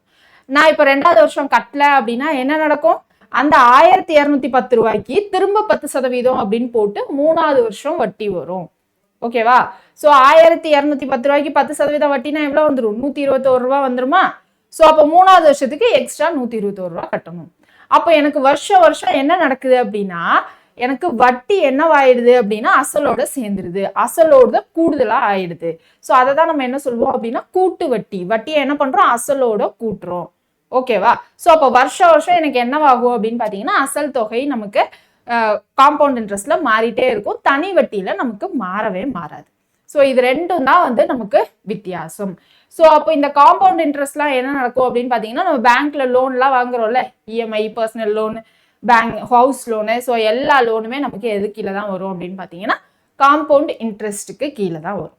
ஓகேவா? ஸோ அதில் இன்ஸ்டால்மெண்ட் நம்ம கட்டுறோம்ல, அந்த இன்ஸ்டால்மெண்ட்ல என்ன நடக்கும் அப்படின்னா இப்போ நான் ஏற்கனவே இங்கே இன்ஸ்டால்மெண்ட் கணக்கில் என்ன சொன்னேன், மிச்சம் இருக்கிற 9 மாசத்துக்கு இல்லை மிச்சம் இருக்கிற இன்ஸ்டால்மெண்ட்டுக்கு நம்ம என்ன பண்ணுவோம், ஒரு செக்யூரிட்டி அமௌண்ட் மாதிரி எக்ஸ்ட்ரா கட்டுவோம் அப்படின்னு சொன்னா, இந்த செக்யூரிட்டி அமௌண்ட் எப்படி வந்துச்சு, இந்த பிரின்சிபல், இது என்னது 6, இது வந்து மிச்சம் இருக்கிற number of instalment n, PNR/100 அப்படின்னு போட்டோம். இதுவே காம்பவுண்ட் இன்ட்ரெஸ்ட் கூட்டுத்தொகை கூட்டு வட்டியா இருந்துச்சு அப்படின்னா என்ன பண்ணணும், அங்க தனி ஃபார்முலா இருக்கும். ஸோ அதுக்கேற்ற மாதிரி நம்ம என்ன பண்ணுவோம், எக்ஸ்ட்ரா பே பண்ணுவோம். அப்போ கூட்டு வட்டியில இந்த எக்ஸ்ட்ரா அமௌண்ட் இன்னுமே ஜாஸ்தி ஆகும். ஓகேவா? ஸோ புரியுதா? இப்போதைக்கு என்ன கன்ஃபியூஸ் பண்ணிக்க வேணாம், இந்த இன்ஸ்டால்மெண்ட் அப்படின்ற கான்செப்டை கன்ஃபியூஸ் பண்ணிக்க வேணாம். ஜஸ்ட் கான்செப்ட் இது இது இருக்கு அப்படின்றத மட்டும் தான் நான் சொல்லியிருக்கேன். இப்போ நம்ம நேரடியாக சம்முக்குள்ள போயிடலாமா? ஸோ சம்முக்கு போறதுக்கு நமக்கு தெரிஞ்சுக்க வேண்டியது ரெண்டே ஃபார்முலா தான் இப்போதைக்கு. PNR/100, அதுக்கப்புறம் என்னது A = P × 1 + NR/100. இது 2 ஃபார்முலா மட்டும் தெரிஞ்சுக்கோங்க, வரிசையா எல்லாத்தையும் கடகடன்னு போட்டுரும். ஸோ ஃபர்ஸ்ட் கொஸ்டின் பாருங்க என்ன கொடுத்துருக்காங்க அப்படின்ட்டு. ஃபர்ஸ்ட் கொஸ்டின், 9 ஆண்டுகளுக்கான தனி வட்டியானது அசலில் 45% சமம் எனில் ஆண்டு வட்டி விகிதம் எதற்கு சமம் அப்படின்னு கேட்டிருக்காங்க. ஸோ ஃபர்ஸ்ட் கொஸ்டின் வாசிக்கிறப்போ நம்ம புரிஞ்சுக்க வேண்டியது 2 விஷயம், என்ன கொடுத்துருக்காங்க என்ன கேட்டிருக்காங்க. இது ரெண்டையும் தனியாக எடுத்து எழுதிட்டோம் அப்படின்னா அந்த டாபிக்ல நமக்கு வரக்கூடிய ஃபார்முலாவை லிங்க் பண்ணி என்ன பண்ணிடலாம்னா நம்ம ஆன்சர் பண்ணிடலாம். ஸோ ஃபர்ஸ்ட் என்ன கொடுத்துருக்காங்கன்னு பாருங்க, 9 ஆண்டுகளுக்கான தனி வட்டியானது அசலில் 45% சமம் அப்படின்னு இருக்கு. ஸோ அப்ப இங்க என்ன சொல்லியிருக்காங்க அப்படின்னா 9 அப்படின்னு சொல்லிட்டாங்களா. ஸோ n வந்து 9, அசலில் 45% சமம். எது தனி வட்டி வந்து அசலோட 45% சமம். தனி வட்டியை என்ன சொல்லுவோம், SI அப்படின்னு எழுதுவோமா. ஸோ SI எனக்கு என்னது, அசலோட 45% சமம் அப்படின்னு சொல்லியிருக்காங்க. ஓகேவா? இப்ப என்ன கேட்டிருக்காங்க, ஆண்டு வட்டி விகிதம் எதற்கு சமம். ஸோ 6 தான் வந்து நமக்கு என்ன அப்படின்னு கேட்டிருக்காங்க. ஸோ அப்ப என்ன சொல்ல வராங்கன்னு புரியுதா, என்ன R கேட்டிருக்காங்க, என்ன கொடுத்துட்டாங்க, SIயும் Pயும் நமக்கு நேரடியா கொடுக்கல. ஆனா என்ன பண்ணிருக்காங்க, SI வந்து எனக்கு இந்த அசல் தொகையில 45% அப்படின்னு கொடுத்துட்டாங்க. அப்ப நமக்கு தெரிஞ்ச ஒரே ஃபார்முலா என்னது, SI = PNR/100 இல்லையா. ஸோ இப்போ இந்த P நான் என்ன பண்றேன், இங்க கொண்டு வரேன். அப்படி இல்லைன்னா SIக்கு பதிலாக நம்ம என்ன பண்ணலாம், P × 45 அப்படின்னு போட்டுக்கலாமா. ஸோ அப்போ SIக்கு பதிலாக P × 45%. சதவிகிதத்தை நான் வந்து நார்மல் நம்பரா மாற்றணும், பின்னமா மாற்றணும்னா என்ன பண்ணும், /100 அப்படின்னு போடுவோம், which is equal to PNR/100. So இந்த 100 கேன்சல் ஆயிடுமா, இந்த PP போயிடுமா. இப்போ நமக்கு என்ன தெரியும், n வந்து 9 அப்படின்னு தெரியும். ஸோ இந்த n வந்து நமக்கு என்ன தெரியும், 9ன்னு தெரியும். அப்போ இங்க R என்ன வந்துடும், 45, NR = 45 மட்டும்தான் மிச்சம் இருக்கு. ஓகேவா. ஸோ NR = 45 மிச்சம் இருக்கு. அப்போ R = 45/n. ஸோ n வந்து 9, அப்போ R வந்து என்னது 45/9னா 5%. So option A is the correct answer. ஓகேவா. ஸோ புரியுதா. அடுத்த கேள்வி போயிடலாமா. ஸோ அடுத்த கேள்வி பாருங்க என்ன இருக்குன்னு, ரூபாய் 1000 அசலுக்கு ஓராண்டுக்கு 100 தனி வட்டியாக கொடுத்தால் அதன் வட்டி விகிதம் என்ன. 1000 ரூபாய் அசலுக்கு ஒரு வருஷத்துக்கு என்னது 100 ரூபாய் அப்படின்னா இது என்னது, நம்ம சால்வ் பண்ணாமலே சொல்லலாம், என்னது 10% அப்படின்னு சொல்லிடலாமா. ஸோ எனக்கு வாய் கணக்கெல்லாம் வராது மேம் அப்படின்னு பார்த்தீங்கன்னா நம்ம ஆஸ் யூஷுவல் ஃபார்முலால போட்டுருவோம். இது வந்து அசலா, அப்போ இது வந்து பிரின்சிபல். அப்போ இங்க என்னது 100 தனி வட்டி அப்படின்னு இருக்கு, இது வந்து சிம்பிள் இன்ட்ரெஸ்ட் SI. வட்டி விகிதம் என்னன்னு கேட்குறாங்க. வட்டி விகிதம் என்னது 6. இப்போ SIனா நமக்கு என்ன தெரியும், PNR/100. ஸோ SI = P என்ன கொடுத்துருக்காங்க 1000. ஸோ என்ன பண்ணக்கூடாது, ஒரு வாட்டியும் ஃபார்முலா எழுதணும்னு அவசியம் இல்லை, ஃபார்முலா மனசுக்குள்ள சொல்லிட்டு கொடுத்துருக்கதா அப்படியே சப்ஸ்டியூட் பண்ணா போதும். ஸோ அப்போ SI = P, n என்னது எனக்கு ஒரு வருஷம் அப்படின்னு சொல்லியிருக்காங்க, R தான் கேட்டிருக்காங்க, /100. இங்க எனக்கு என்னது, இங்க எஸ்ஐயும் எனக்கு என்னது 100 ரூபாய். ஸோ அப்போ இந்த 100 இந்த 2 சைஃபர் கேன்சல் ஆயிடுச்சு. அதுக்கப்புறம் என்னது இங்கே ஒரு 0 இங்கே ஒரு 0 கேன்சல் ஆயிடுச்சு. அப்போ ஆர் ஈக்குவல் டு மிச்சம் இங்கே 10% மட்டும் தான் இருக்கு. ஸோ அப்போ 10%. ஸோ இந்த சம் எல்லாம் வந்து நம்ம சால்வ் பண்ணணும்னே அவசியம் இல்லை, அப்படியே ஸ்ட்ரைட்டா போட்டுடலாம். அடுத்த கேள்வி பாருங்க என்ன கொடுத்துருக்காங்க. ரூபாய் 4000க்கு 5% வட்டி விகிதம் 2 ஆண்டுகளுக்கு கிடைக்கும் தனி வட்டி என்ன? ஸோ தனி வட்டியை தான் நேரடியா கேட்டிருக்காங்க, சிம்பிள் இன்ட்ரெஸ்ட் கேட்டிருக்காங்க. 2 ஆண்டுகளுக்கு அப்படின்னு சொல்லிட்டாங்க, என்ன கொடுத்துட்டாங்க 5% வட்டி விகிதம். ஸோ 6 கொடுத்துட்டாங்க. ரூபாய் 4000க்கு ஸோ அப்போ அசல் தொகை பிரின்சிபலும் கொடுத்துட்டாங்க. ஸோ அப்போ இங்க என்னது PNR/100 பி என் வந்து 2 ஆர் வந்து 5 டிவைடட் பை 100 போட்டு நான் 2 0 கேன்சல் பண்றதுக்கு பதிலா நேரடியா நான் 2 0வை கேன்சல் பண்ணிடுறேன். ஸோ அப்போ இங்க என்னது 2 5 சார் 10 40 × 10 என்ன வந்துடும் 400 அப்படின்னு வந்துடும். ஸோ அப்போ option C is the correct answer. So first 3 question சிம்பிளா இருந்துச்சா, இதே மாதிரி தான் எல்லாமே இருக்கும் நமக்கு சிம்பிள் இன்ட்ரெஸ்ட்டை பொறுத்த வரைக்கும். சிம்பிள் இன்ட்ரெஸ்ட்டை பொறுத்த வரைக்கும் நமக்கு வெயிட்டேஜ் என்ன அப்படின்னு பார்த்தீங்கன்னா எப்பயுமே நமக்கு சிம்பிள் இன்ட்ரெஸ்ட்ல குறையாம 2 கேள்வி மேக்சிமம் 3 கேள்வி வரைக்கும் கேட்குறாங்க. ஈஸியா ஆன்சர் பண்ணக்கூடிய கொஸ்டின் டாபிக். ஸோ மிஸ் பண்ணாம எல்லாத்தையும் தெளிவா புரிஞ்சுக்க ட்ரை பண்ணுங்க, சரிங்களா? ஸோ அடுத்த கேள்வி பாருங்க என்ன கொடுத்துருக்காங்கன்னு. ஒரு குறிப்பிட்ட அசலானது 6 ஆண்டுகளில் ரூபாய் 8880 4 ஆண்டுகளில் 7920 மாறுகிறது எனில் அசல் மற்றும் வட்டி விகிதம் காண்க. ஸோ இப்போ இந்த சம்ம கொஞ்சம் பெருசா இருக்க மாதிரி இருக்கா. ஸோ அப்போ இங்க பாருங்க என்ன கொடுத்துருக்காங்கன்னு ஃபர்ஸ்ட் தெளிவா புரிஞ்சுக்கணும். ஒரு அசலானது 6 ஆண்டுகளில் 8880 ஸோ ஒரு அசல் இருக்கு, என்ன அசல்னு எனக்கு தெரியாது. அது என்ன நடக்குது அப்படின்னு பாத்தீங்கன்னா 6 ஆண்டுகள்ல 6 இயர்ஸ்ல என்னவா மாறுது 8880 4 ஆண்டுகளில் ரூபாய் 7720 இது 6 வருஷத்துக்கு 4 வருஷம்னா 6 விட 4 கம்மியா, அதனால நான் கம்மியா போட்டுக்கலாம். இது வந்து 4 வருஷத்துல எவ்வளவா மாறுது அப்படின்னு பாருங்க 7720 ரூபாவா மாறுது. எனில் அசல் மற்றும் வட்டி விகிதம் காண்க. பிரின்சிபலும் ரேட் ஆஃப் இன்ட்ரெஸ்ட் ஆரும் என்னன்னு கேட்குறாங்க. ஸோ எப்படி கண்டுபிடிக்கலாம்? எனக்கு இங்க என்ன கொடுத்துருக்காங்க, ஒரு பிரின்சிபல் இருக்கு, ஒரு அசல் இருக்கு. அந்த அசல் 6 வருஷத்துல என்ன நடக்குது, இவ்வளோ அமௌண்டா மாறுது, இவ்வளோ தொகையா மாறுது. ஓகேவா? 4 வருஷத்துல எனக்கு இவ்வளோ தொகையா மாறுது. அது புரிஞ்சிருச்சா? அது புரிஞ்சிருச்சுனாலே சம்மம் முடிஞ்சிருச்சு. இப்போ தொகை அப்படின்றதுல நமக்கு என்னெல்லாம் கணக்குல வரும், பிரின்சிபல் பிளஸ் சிம்பிள் இன்ட்ரெஸ்ட் வரும். ஸோ இங்க 6 வருஷம் கழிச்சு இவ்வளோ மாறுது அப்படின்னா 6 வருஷத்தோட சிம்பிள் இன்ட்ரெஸ்ட் சேர்ந்துருக்கும். இதுல நமக்கு என்ன சேர்ந்திருக்கும், பிரின்சிபல் பிளஸ் சிம்பிள் இன்ட்ரெஸ்ட். இங்க சிம்பிள் இன்ட்ரெஸ்ட் வந்து எனக்கு 4 வருஷத்தோட சிம்பிள் இன்ட்ரெஸ்ட் சேர்ந்திருக்கும். கரெக்டா? இப்ப நான் இது ரெண்டையும் நான் வந்து மைனஸ் பண்றேன்னு வச்சுக்கோங்க. ஸோ இப்போ இது ரெண்டையும் நான் வந்து மைனஸ் பண்ணா நமக்கு என்ன கிடைக்கும், என்ன கிடைக்கும், இங்க வந்து எனக்கு பிரின்சிபல் பிளஸ் 6 வருஷத்துக்கான சிம்பிள் இன்ட்ரெஸ்ட். ஓகேவா? இதை நான் என்ன பண்றேன், இதை மைனஸ் பண்ண போறேன். மைனஸ் பி மைனஸ் SI4 அப்படின்னு பண்றேன். அப்ப என்ன நடக்கும், இதுல இருக்கிற பிரின்சிபல் அமௌண்ட் போயிடும். சிம்பிள் இன்ட்ரெஸ்ட் 6 வருஷத்துக்கான சிம்பிள் இன்ட்ரெஸ்ட் மைனஸ் 4 வருஷத்துக்கான சிம்பிள் இன்ட்ரெஸ்ட் அப்படின்னா மிச்சம் எனக்கு 2 வருஷத்துக்கான தனி வட்டி எவ்வளோ அப்படின்றது கிடைச்சிருமா? இது புரிஞ்சிச்சு அப்படின்னா அடுத்த வாட்டியில இருந்து நீங்க ஒரு வாட்டியும் இந்த மாதிரி மைனஸ் பண்றப்போ போடணும்னு அவசியம் இல்லை. இங்க 6 வருஷம் இங்க 4 வருஷம் கொடுத்திருந்தா ஸ்ட்ரைட்டா என்ன பண்ணிடலாம், மைனஸ் பண்ணிட்டு எத்தனை வருஷத்துக்கான சிம்பிள் இன்ட்ரெஸ்ட் அப்படின்றத என்ன பண்ணிடலாம், நம்மளே போட்டுடலாம். ஓகேவா? இப்போ இது 6 இது 4. இப்போ நான் இது ரெண்டையும் மைனஸ் பண்றேன் அப்படின்னா எனக்கு என்ன கிடைக்கும், 2 வருஷத்துக்கான சிம்பிள் இன்ட்ரெஸ்ட் வந்து நமக்கு கிடைச்சிரும். ஸோ மைனஸ் பண்ணிட்டு சொல்லுங்க பார்ப்போம் என்ன வருதுன்னு. 2 வருஷத்துக்கான சிம்பிள் இன்ட்ரெஸ்ட் கிடைக்கும். ஸோ மைனஸ் பண்ணலாமா, 8880 மைனஸ் 7720. ஸோ 0 6 இங்க 18 7 18ல 9 போச்சுன்னா 9. ஸோ 960 அப்படின்னு வந்துருச்சு. அப்போ 2 வருஷத்துக்கு எனக்கு என்னது தனி வட்டி 960 ரூபா. அப்போ ஒரு வருஷத்துக்கு என்ன வந்துடும், ஒரு வருஷத்துக்கு என்ன வந்துடும், இதுல பாதியா? கரெக்டா? அப்போ ஒரு வருஷத்துக்கு இதுல பாதி அப்படின்னா எனக்கு ஒரு வருஷத்துக்கு 480 ரூபா வந்துருமா? ஸோ ஒரு வருஷத்துக்கு எனக்கு சிம்பிள் இன்ட்ரெஸ்ட் 480 ரூபா.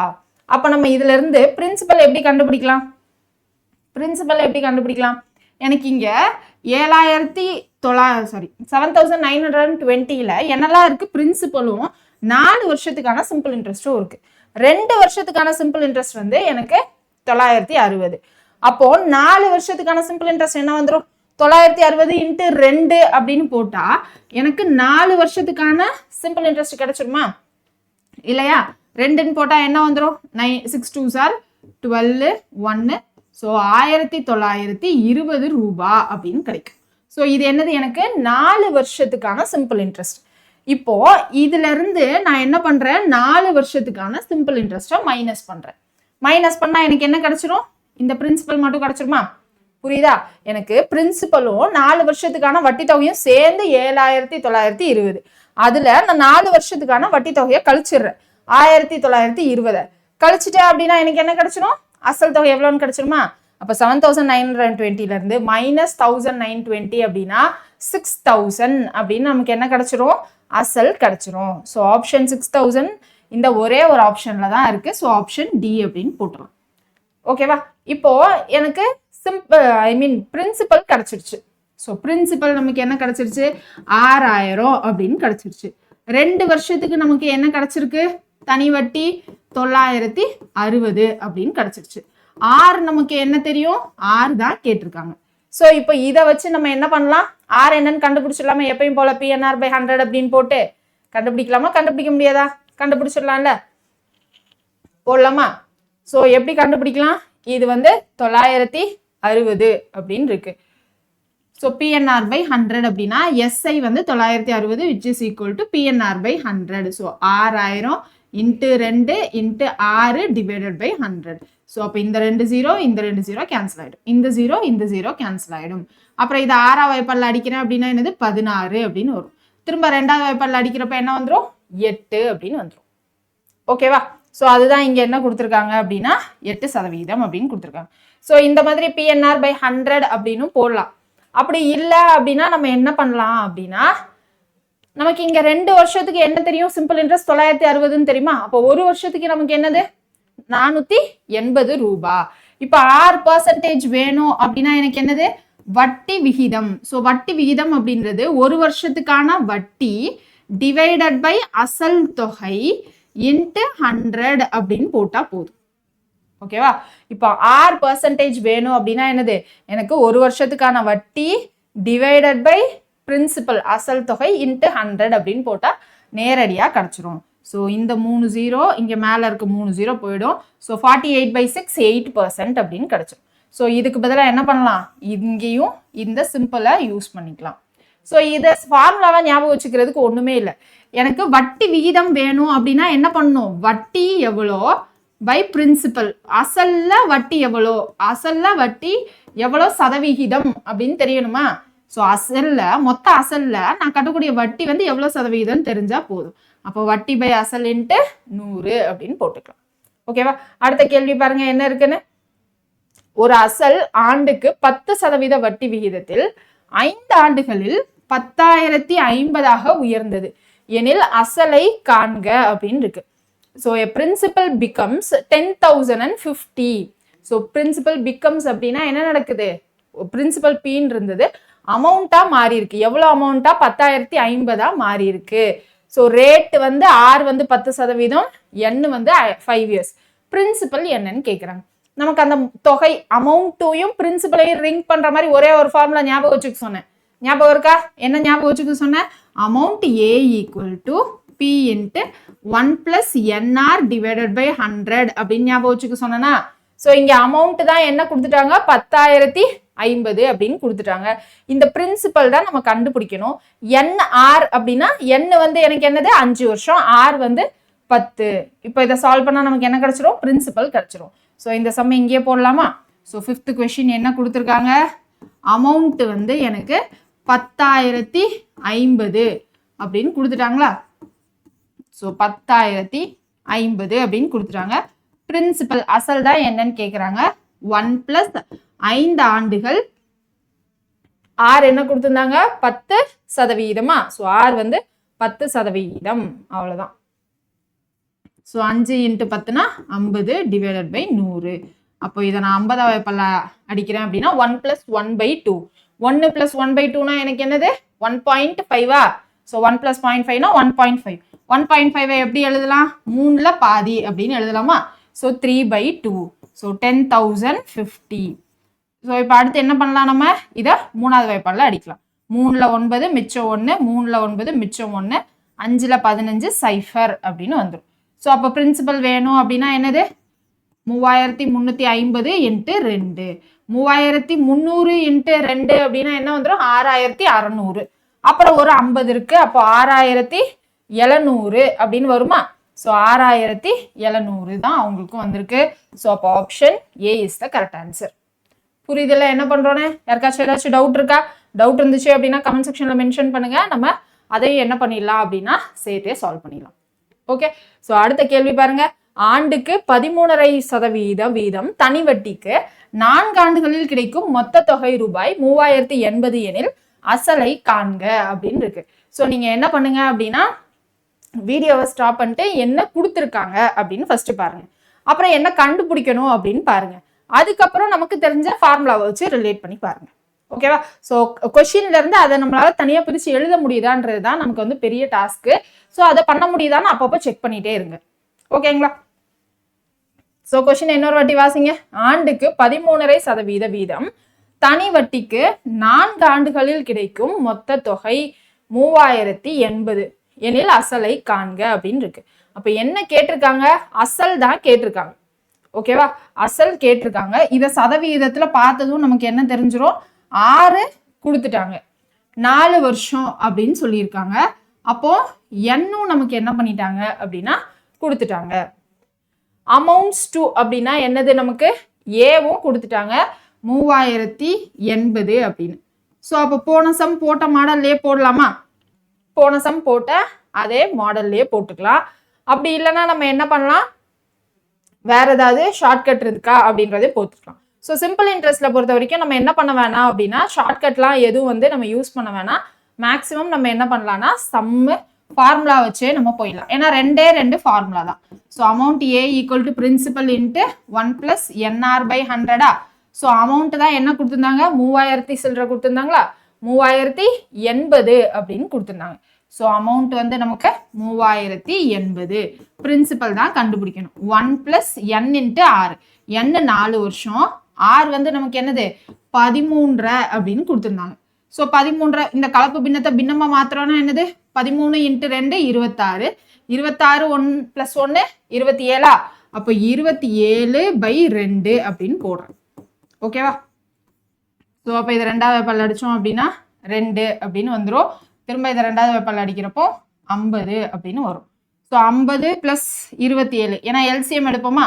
ஸோ எல்சிஎம் எடுக்கிறப்போ இங்கே 1 × 50ன்னு வரும். 50 + 27 அப்படின்னு வரும். ஸோ 77/50 அப்படின்னு இருக்கும். ஸோ 77/50 இங்கே 3080. ஸோ இது ரெண்டும் நமக்கு என்ன பண்ணலாம்? இது 77 ஒன்று 7வது வாய்ப்பாடில் போகணும், இல்லை 11வது வாய்ப்பாடில் போகணும். ஸோ இது 11வது வாய்ப்பாடில் போகுதா 7வது வாய்ப்பாடில் போகுதா அப்படின்னு பாருங்க. ஸோ 11வது வாய்ப்பாடில் போட்டால் என்ன வரும்? 2ல் 22 மிச்சம் 8, 8ல் 88 அப்புறம் ஒரு 0. அப்போ இது 11 டேபிளில் 7 அப்படின்னு வந்துருச்சா? அடுத்து இதை 7 டேபிளில் கேன்சல் பண்ணுறப்போ என்ன வந்துடும்? 4 0. அப்போ பியோட ஆன்சர் என்னது? 40 × 50. ஸோ 40 × 50.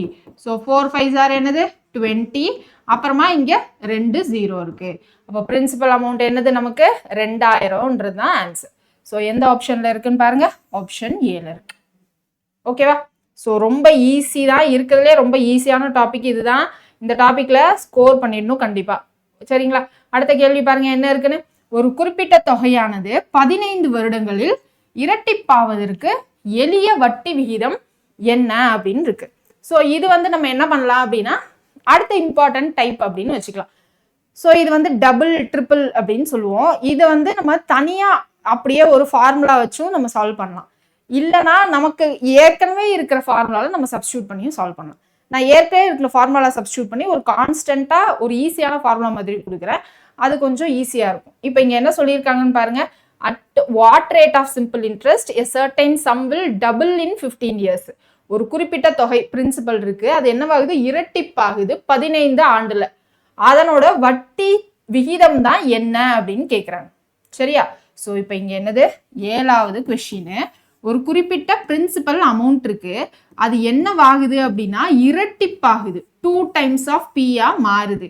எத்தனை வருஷத்துல, 15 வருஷத்துல. அங்க என்ன வட்டி விகிதமா இருக்கும் அப்படின்றதுதான் கேள்வி.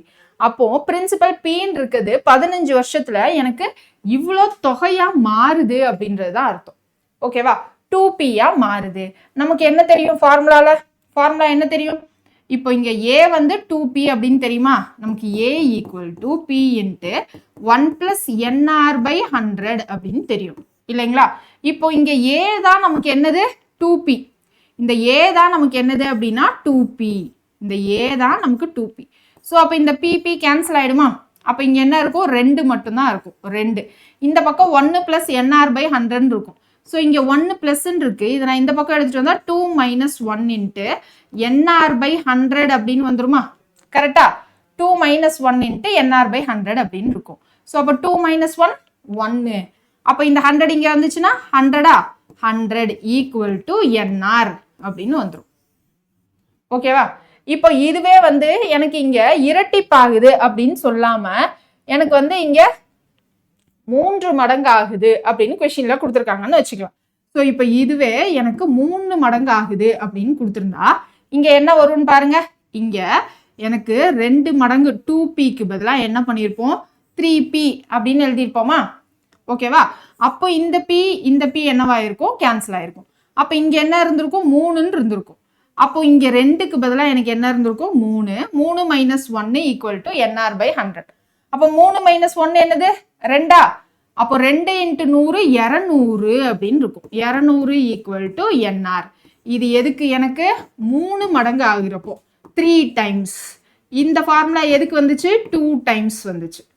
இதுவே 4 மடங்கு ஆகுது அப்படின்னு வச்சுக்கோங்க. ஸோ 4 மடங்குக்கு என்ன வருது அப்படின்றத பார்க்கலாமா? 4 மடங்குக்கு என்ன வருதுன்னு. ஸோ 4 மடங்குக்கு இங்க பாருங்க. ஸோ 4 மடங்கு அப்படின்னு அடுத்த பகுதி வச்சுக்கலாம். So 4 times of P. So 4 times of P அப்படின்னா இங்க என்னது, ஏக்கு பதிலாக நம்ம என்ன போடுவோம், 4P அப்படின்னு போடுவோம். ஸோ இந்த P கேன்சல் ஆயிடும். அப்போ இங்க என்ன இருக்கும், 4ன்னு இருக்கும். ஸோ அப்போ இங்க 3க்கு பதிலாக எனக்கு 4ன்னு இருக்கும். 4 - 1 என்னது, 3. ஸோ அப்போ 3 × 100 நமக்கு என்னது, 300. ஸோ அப்போ 300 ஈக்குவல் டு NR அப்படின்னு வரும். ஸோ இந்த ஃபார்முலா எப்படி வந்துச்சு, எனக்கு 4 மடங்கு 4 டைம்ஸ் அப்படின்றப்போ நமக்கு என்ன வந்துச்சு அப்படின்னா இந்த ஃபார்முலா வந்துச்சு. இதுல ஏதாவது உங்களுக்கு பேட்டர்ன் கண்டுபிடிக்க முடியுதான்னு பாருங்க. இப்போ 2 டைம்ஸ் அப்படின்னா இங்க 100, 2 - 1 × 100. இங்க 3 டைம்ஸ் அப்படின்னா 3 - 1 × 100 200. இது 4 டைம்ஸ் அப்படின்னா 4 - 1 × 100 300. அப்போ இதெல்லாம் ஜென்ரலைஸ் பண்ணி நம்ம என்ன பண்ணலாம் அப்படின்னா காமனா ஒரு ஃபார்முலா எழுதலாம். என்ன ஃபார்முலா அப்படின்னு பார்த்தீங்கன்னா N × R ஈக்குவல் டு, இது நம்பர் ஆஃப் டைம்ஸ் எத்தனை மடங்கோ அது, -1 × 100 அப்படின்னு வரும். ஓகேவா? ஸோ இதுக்கப்புறம் என்ன பண்ண போறோம், டபுள் ட்ரிபிள் மடங்கு கணக்குகள் எல்லாத்துக்கும் இதுதான் யூஸ் பண்ண போறோம். NR equal to N - 1 × 100. இப்போ அந்த கொஸ்டின்குள்ள வாங்க. என்ன இருக்கு, எனக்கு 15 வருஷத்துல என்னவாகுது அப்படின்னா 2 மடங்கு ஆகுது அப்படின்னு சொல்லிட்டாங்க. இப்போ எனக்கு இங்க என்னது, N 15 வருஷம் அப்படின்னு கொடுத்துட்டாங்க. 6 தான் என்ன அப்படின்றது கேட்டிருக்காங்க. ஓகேவா? அப்போ இங்க N × R ரெட்டிப்பு தானே. அப்போ இங்க 2 - 1 1 × 100. அப்போ 15 × கொஸ்டின் மார்க் ஈக்குவல் டு 100. அப்போ R வேணும் அப்படின்னா என்னது, 100 - 15ஆ? கரெக்டா? சரி, 100 - 15 100 டிவைடட் பை 15 வருமா? ஏன்னா இங்க மல்டிப்ளிகேஷன்ல இருக்கு. ஸோ அப்போ R வேணும்னா 100 டிவைடட் பை 15. அவ்வளவுதான் நம்ம ஆன்சர். ஓகேவா? ஸோ 100 டிவைடட் பை 15 அப்படின்னு போடுங்க. என்ன வருதுன்னு பாருங்க, 100 டிவைடட் பை 15. இதை நம்ம 5 டேபிள்ல கேன்சல் பண்றோம் அப்படின்னா என்ன வந்துடும், 20. இது 3. 6ல் 18 மிச்சம் 2 இருக்கும். ஸோ 6 2/3%. ஓகே. ஸோ அடுத்த கேள்வி, தனி வட்டியில் ஒரு தொகை 20 வருடத்திற்கு 3 மடங்காகிறது. அதே தொகை அதே வட்டியில் எவ்வளவு காலத்தில் 2 மடங்காகும்? ஸோ இது நம்ம போன வாட்டி பார்த்தா அதே டைப்பு தான். ஆனா இங்க என்ன இருக்கு அப்படின்னு பாத்தீங்கன்னா 2 ஸ்டெப்பா போடணும். 2 வாட்டி அந்த ஃபார்முலாவை யூஸ் பண்ணணும். என்ன கொடுத்துருக்காங்கன்னு திரும்ப வாசிங்க. தனி வட்டியில் ஒரு தொகை 20 வருடத்தில் 3 மடங்கு ஆகிறது. ஸோ அப்போ 20 வருஷத்துல என்னவாகுது அப்படின்னா 3 மடங்கு ஆகியிருக்கு. அடுத்து அதே தொகை அதே வட்டியில் எந்த காலத்தில் 2 மடங்கு ஆகும்? ஸோ அப்போ ஃபர்ஸ்ட் தனித்தனியா பிரிச்சு எழுதலாமா? ஸோ தனித்தனியா என்ன கொடுத்துருக்காங்க? 3 மடங்கு ஆகுது. ஒரு அமௌண்ட்டு எனக்கு 3 மடங்கு ஆகுது. எத்தனை வருஷத்துல சொல்லியிருக்காங்க? 20 வருடத்துல அப்படின்னு சொல்லியிருக்காங்க. சரியா? ஸோ எனக்கு ஒரு தொகை என்னவாகுது அப்படின்னா 3 மடங்கு ஆகுது. எத்தனை வருஷத்துல அப்படின்னா 20 வருஷத்துல. அப்போ அதே தொகை எனக்கு 2 மடங்கு ஆகுறதுக்கு எத்தனை வருஷத்துல ஆகும் அப்படின்னு தானே கேட்டிருக்காங்க. கரெக்டா? ஸோ இங்க பாருங்க, அதே தொகை அதே வட்டியில் எவ்வளவு காலத்தில் 2 மடங்கு ஆகும்? எத்தனை வருஷத்துல எனக்கு 2 மடங்கு ஆகும்? இதான் கொஸ்டின். ஃபர்ஸ்ட் இதுக்கு நம்ம என்ன பண்ணிடலாம்? 3 மடங்கு ஆகுது. 3 மடங்கு ஆகுது அப்படின்னா ஃபார்முலா என்னது? NR equal to 3 minus 1 into 100. கரெக்டா? நமக்கு இந்த மாதிரி மடங்கு கணக்குல ஒன்று எண்ணு கொடுத்துட்டு ஆறு கேட்பாங்க, இல்லை 6 கொடுத்துட்டு எண்ணு கேட்பாங்க. இதான் மாற்றி மாற்றி நடக்கும். இங்க என்ன, எனக்கு 20 வருஷத்துல 3 மடங்கு ஆகுது அப்படின்னு சொல்லிட்டாங்க. அப்போ எண்ணு வந்து நமக்கு என்னது அப்படின்னா 20. அப்போ 20 into R equal to 2 minus 1 into 100 200. So அப்போ இந்த 0 கேன்சல், 2 டேபிளில் கேன்சல் பண்ணால் 10. அப்போ ஆர் என்னவாயிடுச்சு? நமக்கு 10% அப்படின்னு வந்துருச்சு. இப்போ ஆர் 10% அப்படின்னு வந்துச்சு. அதே வட்டி விகிதம் தான் இங்கேயும் இருக்க போகுது. அந்த ஆர் 10% இருக்கிறப்போ எனக்கு 2 மடங்கு ஆகுறதுக்கு எத்தனை வருஷம் ஆகும் அப்படின்றது தான் கேள்வி. அப்போ இங்கே என்னது? எனக்கு NR ஈக்குவல் டு 2 மடங்கு. அப்போ 2 மைனஸ் 1 இன்ட்டு 100. 2 minus 1 into 100. இங்கே ஆர் நமக்கு தெரியும் 10% அப்படின்னு. அப்போ n இன்ட்டு 10% ஈக்குவல் டு 100. அப்போ n என்னது? 100 டிவைடட் பை 10%. அப்போ n வந்து 10 வருஷத்துல எனக்கு என்னவாகுது அப்படின்னா இரட்டிப்பு ஆகுது. ஓகேவா? ஸோ இந்த கணக்கெல்லாம் வந்து நீங்கள் 5 செகண்டுக்கு மேலே என்ன பண்ணக்கூடாது அப்படின்னா எடுத்துக்கவே கூடாது. ஸோ அப்போ இந்த கொஷினுக்கு ஆன்சர் 10 வருஷம். ஓகேவா? இந்த டபுள் ட்ரிபிள் கணக்கு சிம்பிள் இன்ட்ரெஸ்ட்ல வந்துச்சு அப்படின்னா இப்படி தான் சால்வ் பண்ணும். இதே இது நமக்கு காம்பவுண்ட் இன்ட்ரெஸ்ட்லையும் இந்த டைப் இருக்கு. ஸோ அங்கே எப்படி சால்வ் பண்ணும் அப்படின்றது நம்ம அங்கே கொஷின்ஸ் வரப்போ பார்க்கலாம். ஓகே, அடுத்த கொஸ்டின் பாருங்க. ஒரு தொகை ஒரு குறிப்பிட்ட தனி வட்டி வீதத்தில் 2 ஆண்டுகளில் 6200 எனவும் 3 ஆண்டுகளில் 6800 எனவும் உயர்கிறது எனில் அந்த தொகையும் வட்டி வீதத்தையும் காண்க. தொகை வட்டி வீதம் ரெண்டும் கேட்டிருக்காங்க. ஆனா ஆப்ஷன்ல நமக்கு என்ன இருக்கு? வட்டி வீதம் மட்டும்தான் இருக்கு.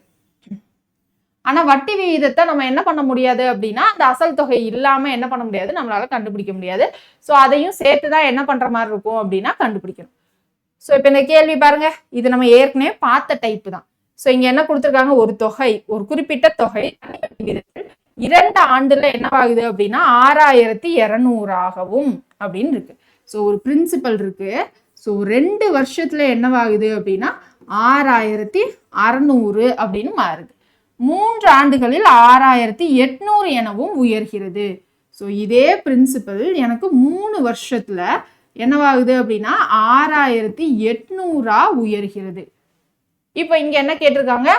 இந்த பிரின்சிபலும் அதை ரேட் ஆஃப் இன்ட்ரெஸ்டும் கேட்குறாங்க. ஸோ ஆர் மட்டும் கேட்டிருந்தா கூட பி இல்லாமல் நம்மளால ஆர் கண்டுபிடிக்க முடியாது. ஸோ அப்போ இங்கே வந்து 2 வருஷம், இது வந்து 3 வருஷம் இல்லையா? இப்போ இதை நான் இது ரெண்டையும் மைனஸ் பண்ணுறேன். இந்த அமௌண்ட் ரெண்டையும் நான் மைனஸ் பண்ணுறேன் அப்படின்னா என்ன கிடைக்கும்? ஒரு வருஷத்துக்கான வட்டி எவ்வளோன்னு கிடைக்குமா? ஸோ இந்த கான்செப்டை தான் ஏற்கனவே எக்ஸ்பிளைன் பண்ணேன், ஞாபகம் இருக்கா? இங்கே என்னெல்லாம் இருக்குது? பிரின்சிபலும் 2 வருஷத்துக்கான வட்டி தொகையும் இருக்கும். ஸோ இங்கே என்ன இருக்குது? எனக்கு பிரின்சிபலும் 3 வருஷத்துக்கான வட்டி தொகையும் இருக்கும். இப்போ நான் இது ரெண்டையும் மைனஸ் பண்ணுறேன் அப்படின்னா எனக்கு என்ன கிடைக்கும்? ஒரு வருஷத்துக்கான வட்டி தொகை கிடைக்கும் இல்லையா? 6800ல் 6200 போச்சு அப்படின்னா என்ன வரும்? மிச்சம் 600 ரூபாய் இருக்கும். மைனஸ் பண்ணுறேன் அப்படின்னா 6800 1200 மைனஸ் பண்ணால் 600 ரூபாய் அப்படின்னு இருக்குமா? அப்போ எனக்கு ஒரு வருஷத்துக்கான தனி வட்டி எனக்கு என்னது அப்படின்னு பார்த்தீங்கன்னா 600 ரூபாய். அப்போ 2 வருஷத்துக்கு என்னது? 600 இன்ட்டு 2 1200 ரூபாய் 2 வருஷத்துக்கான தனி வட்டி. அப்போ இங்கே 2 வருஷத்துக்கான தனி வட்டி 1200ன்னு கண்டுபிடிச்சிட்டோமா? ஸோ இப்போ இந்த 6200ல் 1200 போயிடுச்சுன்னா என்ன வரும்? மிச்சம் 5000. அப்போ என்னுடைய அசல் தொகை எவ்வளோ? 5000. ஸோ அசல் தொகை 5000. இப்போ ஒரு ரேட் ஆஃப் இன்ட்ரெஸ்ட் பெர்சன்டேஜ் வேணும் அப்படின்னா என்ன பண்ணும்? ரேட் ஆஃப் இன்ட்ரெஸ்ட் பெர்சன்டேஜ் வேணும்னா வட்டி வந்து எனக்கு ஒரு வருஷத்துக்கு 600 ரூபாய் டிவைடட் பை அசல் 5000 இன்ட்டு 100 இல்லையா? வட்டி எவ்வளோ சதவிகிதம் அசல்ல அப்படின்னு பார்த்தா தானே நமக்கு வட்டி விகிதம் தெரியும். ஸோ அவ்வளோதான். அப்போ இந்த 2 0 இந்த 2 0 அப்புறம் இங்கே ஒரு 0 இங்கே ஒரு 0. அப்போ மேலே என்ன இருக்கும்? 6 × 10 60 60/5. ஸோ 60/5னா 12% அப்படின்னு வந்துருமா? ஸோ அப்போ ஆன்சர் 12%. கிளியரா? நான் எக்ஸ்பிளைன் பண்றதுனால பெருசா இருக்கு, போட்டீங்க அப்படின்னா கடகடன் போட்டுடலாம். ரொம்ப ஈஸியான சம் தான். அடுத்த கேள்வி, ரூபாய் 800 ஆனது 3 வருட தனி வட்டியில் மொத்தம் 920 மாறுகிறது. வட்டி விகிதம் 3% அதிகரித்தால் கிடைக்கும் தொகை என்ன அப்படின்னு இருக்கு. ஸோ என்ன நடக்குது அப்படின்னா, ஒரு வட்டி இருக்கு, சாரி ஒரு அசல் தொகை இருக்கு 800 அப்படின்னு. 3 வருஷத்துல என்னவா மாறுது அப்படின்னா 920 மாறுது. ஸோ அப்போ இங்க அசல் வந்து எனக்கு என்னது அப்படின்னு பார்த்தீங்கன்னா 800. இங்க அமௌண்ட் 3 வருஷத்துல எனக்கு 920. இப்போ வட்டி விகிதம் எனக்கு 3% அதிகரிக்கிறேன் அப்படின்னா கிடைக்கும் தொகை என்ன, மொத்த தொகை என்ன அப்படின்றதுதான் வந்து நம்மளுடைய கேள்வியா இருக்கு. ஸோ அப்போ அதை எப்படி கண்டுபிடிக்கலாம்? ஃபர்ஸ்ட் ஆர் என்ன அப்படின்னு 2 வழி இருக்கு. ஃபர்ஸ்ட் என்ன பண்ணலாம்னா, எனக்கு பிரின்சிபல் வந்து கொடுத்துருக்காங்க 800, எண் வந்து பிரின்சிபல் 800, எண் வந்து 3 வருஷம் அப்படின்னு கொடுத்துட்டாங்களா? இப்போ எனக்கு அமௌண்ட் 3 வருஷத்துல 920ன்னு கொடுத்துட்டாங்க. இப்போ எனக்கு சிம்பிள் இன்ட்ரெஸ்ட் வேணும்னா என்ன பண்ணலாம்?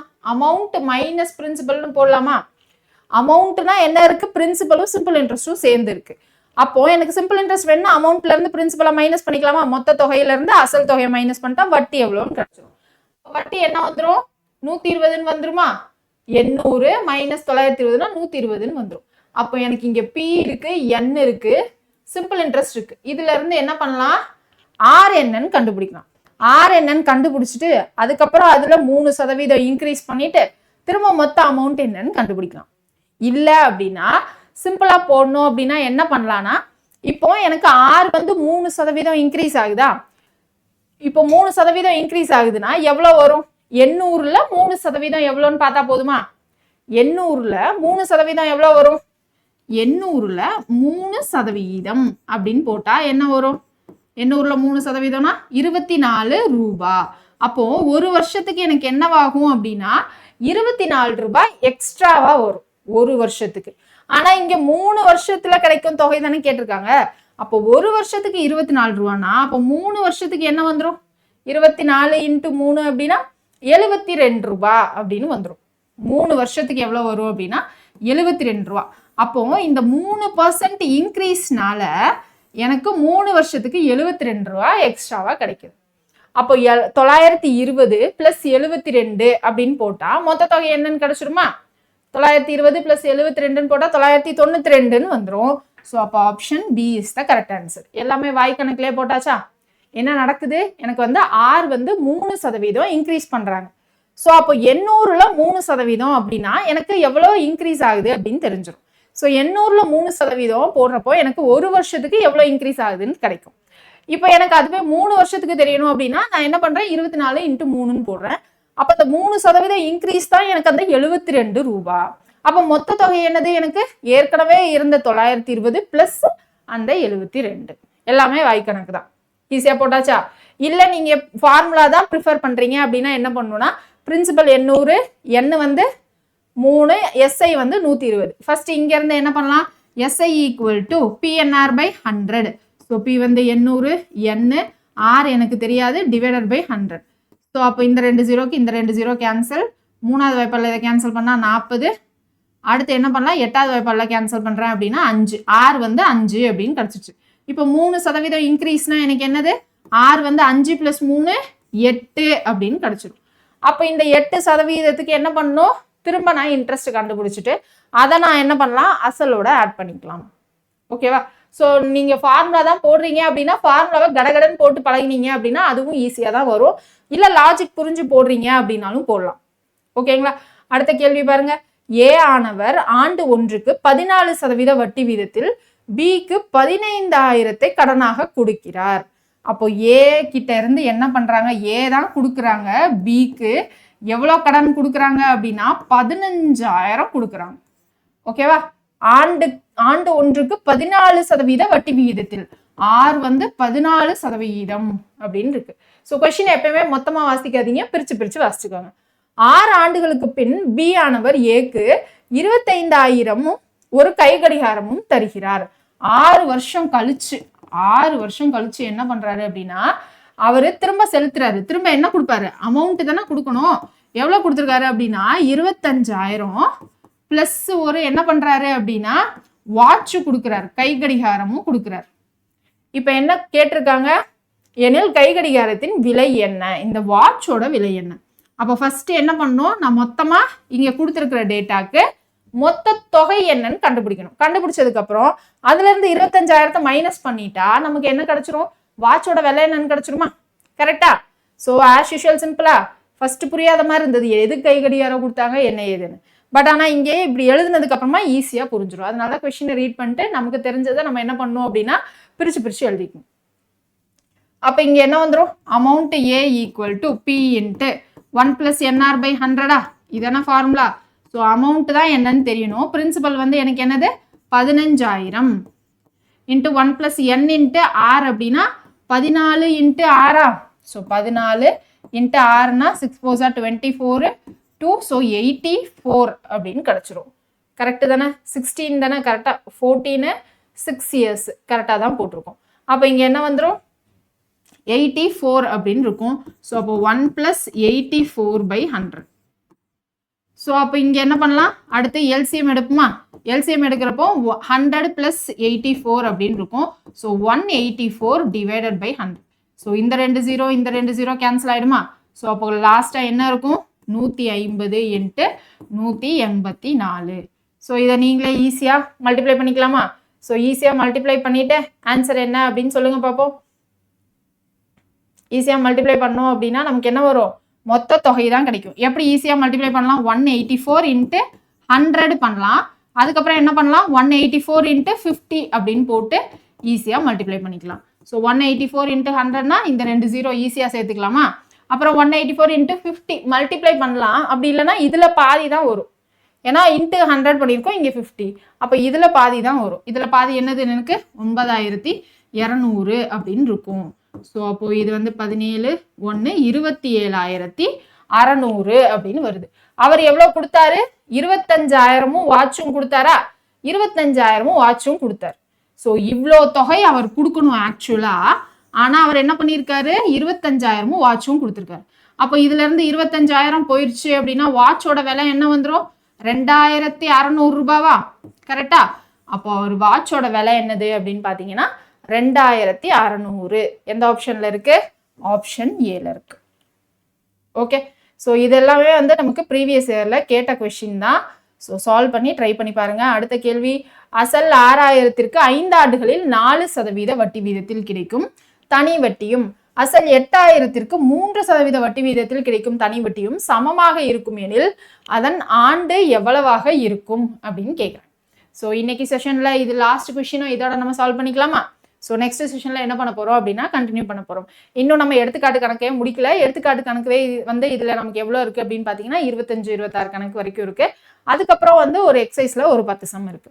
இன்னைக்கு கான்செப்ட் எல்லாமே படிச்சுட்டு ஒரு ஐடியா கிடைச்சிருக்கும். அதை என்ன பண்ணலாம்? நம்ம நெக்ஸ்ட் கிளாஸ்ல கொஞ்சம் கடகடன்னு சால்வ் பண்ணலாம். ஓகேவா? ஸோ இப்போ இந்த கொஸ்டின்ல பாருங்க என்ன கொடுத்துருக்காங்க? அசல் 6,000க்கு 5 ஆண்டுகளில் 4% வட்டி வீதத்தில் கிடைக்கும் தனி வட்டியும். ஸோ அப்போ ஃபர்ஸ்ட் இது என்னன்னு பாத்துக்கோங்க. அசல் 6,000 5 ஆண்டு 4%. ஃபர்ஸ்ட் அதை எழுதிடலாமா?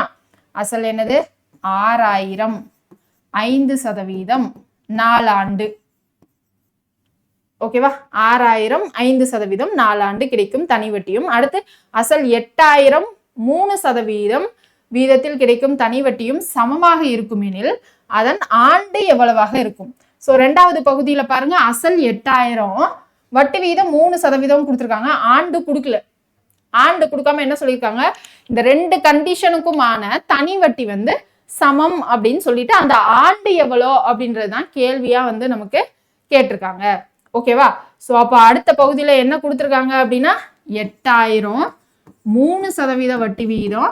இங்க எத்தனை வருஷம்ன்றதான் கொஸ்டின். இப்ப என்ன சொல்லியிருக்காங்க? இதுல இருந்து வரக்கூடிய வட்டியும் இதுல இருந்து வரக்கூடிய வட்டியும் சமம் அப்படின்னு சொல்லியிருக்காங்க. ஓகேவா? ஸோ இப்போ நமக்கு என்ன வேணும், எத்தனை ஆண்டுல தான் இது சமமாகும் அப்படின்றது தான் கேள்வி. ஸோ அப்போ நமக்கு என்ன தெரியும், பிஎன்ஆர் பை இன்ட்ரெஸ்ட் தானே சமம். இப்போ ஐக்கு பதிலாக ஃபார்முலா சப்ஸ்டியூட் பண்ணால் பிஎன்ஆர் பை 100.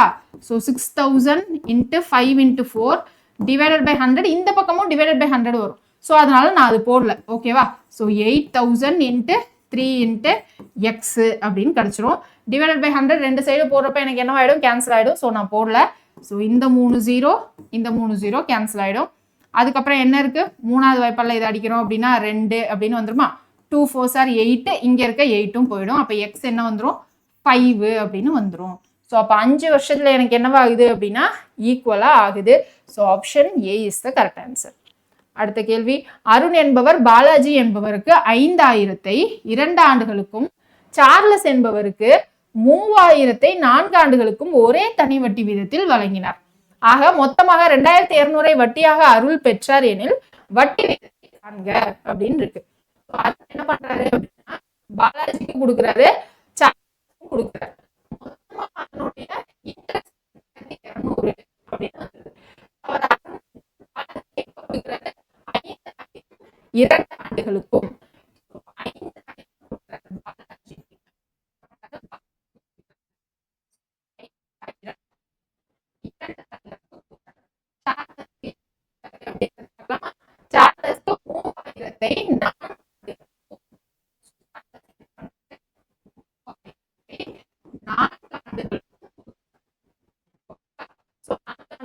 கொடுக்கிறார்.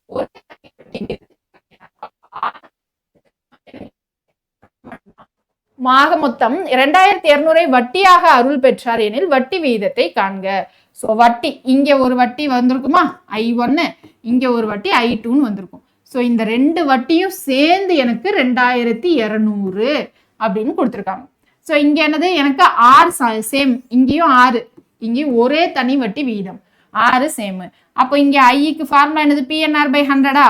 5000 × 2 × r டிவைடட் பை 100க்கு பதிலாக இந்த 2 0 கேன்சல் பண்ணிக்கிறேன். பிளஸ் இங்கே 3000 பி n வந்து 4 6 டிவைடட் பை 100க்கு பதிலாக 2 0 போயிடும், which is equal to 2200. Okay. அடுத்து மிச்சம் இங்கே என்ன இருக்கும், 50 × 2 100 r. இங்கே என்னது 30 × 4 120 r equal to 2200. 100 plus 120 220. 220 r equal to 2200. So அப்போ இங்கே என்ன வந்துருச்சு, 10% அப்படின்னு வந்துருச்சு. ஸோ 10% எந்த ஆப்ஷன்ல இருக்கு, ஆப்ஷன் சில இருக்கு. கிளியர். ஸோ அடுத்த கொஸ்டின் பாருங்க மேம், நான் லாஸ்ட் கொஸ்டின் சொல்லிட்டு போயிட்டே இருக்கீங்க அப்படின்னா ஸோ இதோட நம்ம முடிச்சுக்கலாம். ஸோ லாஸ்ட் கொஸ்டின், இந்த கொஸ்டினோட முடிக்க போகிறோம். இந்த கொஸ்டின் என்ன பண்ண போறீங்க அப்படின்னா நீங்கள் தான் எனக்காக சால்வ் பண்ண போறீங்க. நான் ஜஸ்ட் ஹிண்ட் மட்டும் தான் கொடுக்க போறேன். நீங்கள் சால்வ் பண்ணிட்டு என்ன பண்றீங்க அப்படின்னா கமெண்ட் செக்ஷன்ல ஆன்சர் பண்ணுங்க. ஸோ என்ன கொடுத்துருக்காங்கன்னு பாருங்க, 3000 அசலுக்கு ஆண்டுக்கு 8% என வழங்கப்படும் தனி வட்டியானது 4000 அசலுக்கு ஆண்டுக்கு 12% என 4 ஆண்டுகளுக்கு வழங்கப்படும் தனி வட்டிக்கு நிகராகும் காலம் என்ன அப்படின்னு இருக்கு. ஸோ காலம் கேட்டிருக்காங்க, ஏதோ ஒரு காலம் என்ன, ஓகேவா. ஆனா என்னென்ன கண்டிஷன் நமக்கு தெளிவா தெரியல. ஒரு வாட்டி இப்போ நான் கடகடன் வாசிச்சதுனால எனக்கும் புரியாது, உங்களுக்கும் புரியாது. பிரிச்சு தான் ரீட் பண்ணணும். ஃபர்ஸ்ட் பாருங்க, 3000 அசலுக்கு ஆண்டுக்கு 8% என வழங்கப்படும் தனி வட்டியானது. ஃபர்ஸ்ட் கண்டிஷன் 3000 அசலு 8%, 4000 அசலுக்கு ஆண்டுக்கு 12% என 4 ஆண்டுகளுக்கு வழங்கப்படும் தனி வட்டிக்கு நிகராகும் காலம் என்ன. இங்க ரெண்டாவது கண்டிஷன்ல பாருங்க, அசல் கொடுத்துட்டாங்க, 6 கொடுத்துட்டாங்க, n கொடுத்துட்டாங்க. ஆனா இங்க பாருங்க அசலும் 6 தான் இருக்கு, n காணும். அப்ப அந்த n தான் கேட்டிருக்காங்க. கண்டிஷன் என்ன கொடுத்துருக்காங்க, வழங்கப்படும் தனி வட்டிக்கு நிகர் அப்படின்னா 2 கண்டிஷன்லயும் இருக்கக்கூடிய தனி வட்டி சமம் அப்படின்னு அர்த்தம். ஓகேவா. ஸோ அதுதான் I1 ஈக்குவல் டு I2ன்னு எழுதுவோம். PNR by 100 PNR by 100. இப்போ 2 கண்டிஷனுக்கும் எழுதி சால்வ் பண்ணலாமா. இது என்னது 3000 8, இங்க இருக்க n தான் தெரியாது, ஈக்குவல் டு 4000 × 12 × 4 டிவைடட் பை 100. 2 பக்கமும் கேன்சல் ஆயிடும். ஸோ சால்வ் பண்ணிட்டு எனக்கு கமெண்ட் செக்ஷன்ல ஆன்சர் போடுறீங்களா. ஸோ நான் ஆன்சர் காமிக்கல, ABCD கண்டிப்பா கமெண்ட் செக்ஷன்ல ஆன்சர் போடுங்க. ஸோ நெக்ஸ்ட் கிளாஸ்ல என்ன பண்ணுவோம் அப்படின்னு பாத்தீங்கன்னா, எந்த கான்செப்டையும் நான் சொல்ல மாட்டேன். ஏன்னா நெக்ஸ்ட் கிளாஸ்ல புதுசாக நம்ம பார்க்க போகிறது வந்து சிம்பிள் இன்ட்ரெஸ்ட்ல இன்ஸ்டால்மெண்ட் கணக்கு தான் வந்து புதுசாக பார்ப்போம். மற்றது எல்லாமே ஃபார்முலா சேமாக இருக்கப்ப என்ன பண்ணுவேன் அப்படின்னா கடகடன்னு போயிடுவேன். ஸோ அதனால இன்னைக்கு செஷன் நல்லா புரிஞ்சு சால்வ் பண்ணிட்டு நெக்ஸ்ட் கிளாஸ் வாங்க, நாளைக்கு செஷனில் பார்க்கலாம். தேங்க்யூ.